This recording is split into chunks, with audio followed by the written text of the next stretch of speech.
He had nothing. No home, no warm meal waiting. But when a scared teenage boy was about to be thrown off the bus, he stood up. What he did next might just restore your faith in humanity. Blank. Underscore, blank. The city always looked different when the sun began to sink behind the buildings, like it was trying to hide the parts no one wanted to see. That day, the sidewalks shimmered with leftover rain, reflecting the dim orange sky like puddles of rusted gold. The 6:15 bus wheezed to a stop, its brakes sighing louder than the passengers waiting to board. Marlon stepped up, slow and careful, the same way he did everything since the accident that left him with a slight limp.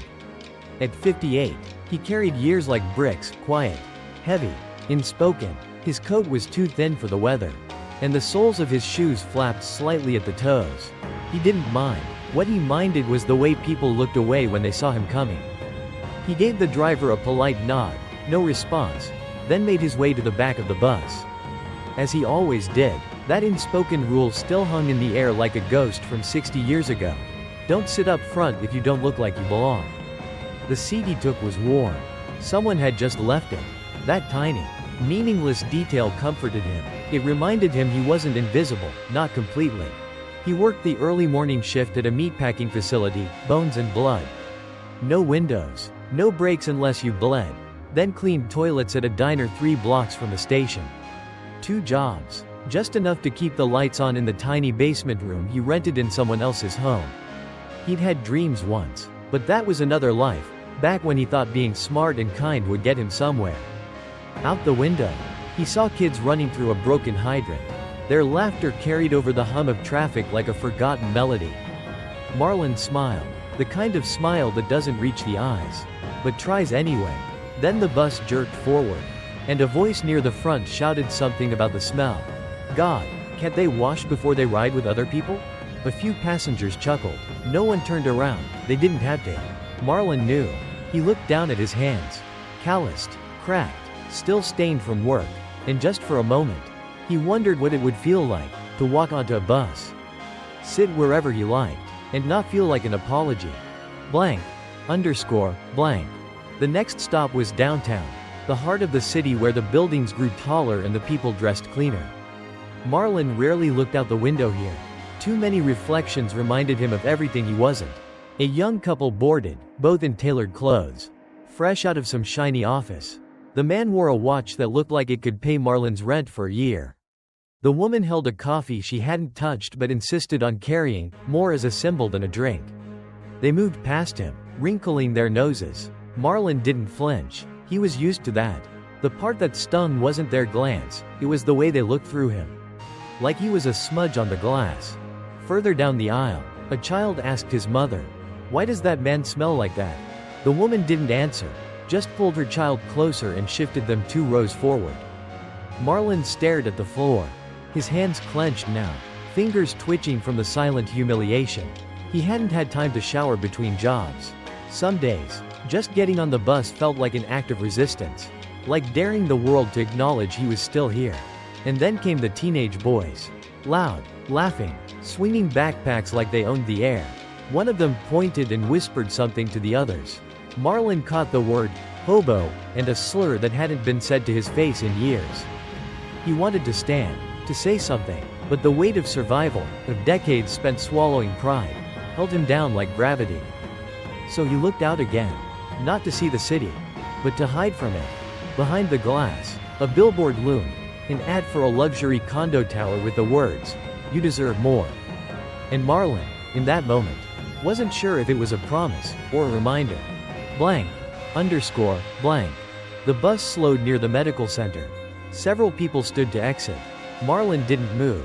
He recognized one of the women stepping off, the same woman who once dropped a $10 bill in his cleaning bucket and said, "For someone like you, every bit helps." She didn't remember him. He never forgot her.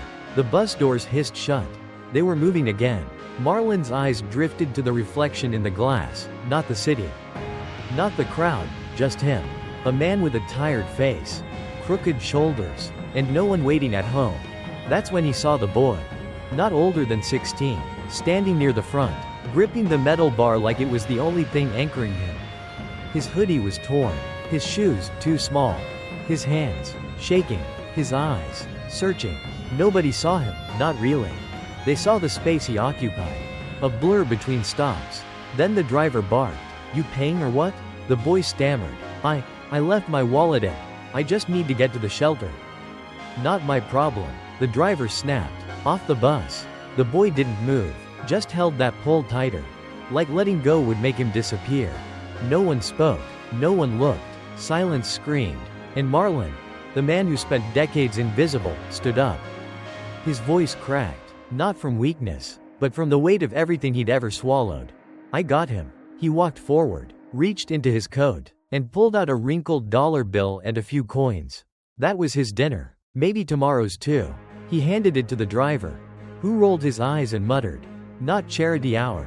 But the boy looked up. Eyes wide, wet, and for the first time in weeks, Marlon felt seen. Not pitied, not ignored. Seen. Blank. Underscore, blank. The rest of the ride passed in heavy silence. Marlon sat back down.